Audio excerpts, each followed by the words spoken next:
আল্লাহ তাআলা বলেন, হে ইমানদারগণ, আমি কি তোমাদেরকে এমন একটা ব্যবসার কথা বলবো যে ব্যবসা তোমাদেরকে যন্ত্রণাদায়ক আযাব থেকে রক্ষা করবে, নিরাপত্তা দিবে।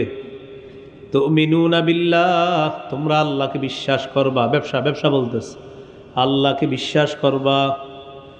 ওয়া রাসূলিহি, রাসূলকে বিশ্বাস করবা। ওয়া তুজাহিদুনা ফি সাবিলিল্লাহি বিআমওয়ালিকুম ওয়া আনফুসিকুম, জানমাল নিয়ে আল্লাহর রাস্তায় লড়াই করবা।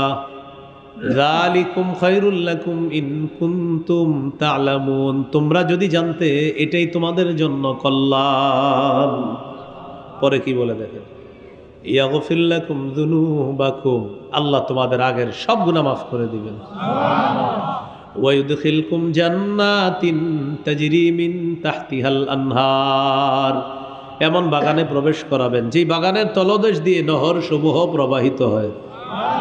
ওয়া মাসাকিনা তাইয়্যিবাতান ফি জান্নাতি আদ, এবং চিরস্থায়ী বসবাসের জান্নাতের মধ্যে তোমাদেরকে মনোপুত বাসস্থান আল্লাহ দান করবেন।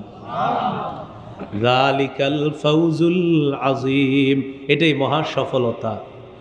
ওয়া উখরা তুহিব্বুনাহা নাসরুম মিনাল্লাহি ওয়া ফাতহুন করিব, তোমাদের পছন্দ অনুযায়ী আরো নিয়ামত আল্লাহ দান করবেন। সেই নিয়ামত হলো নাসরুম মিনাল্লাহ, আল্লাহর পক্ষ থেকে সাহায্য, ওয়া ফাতহুন করিব, এবং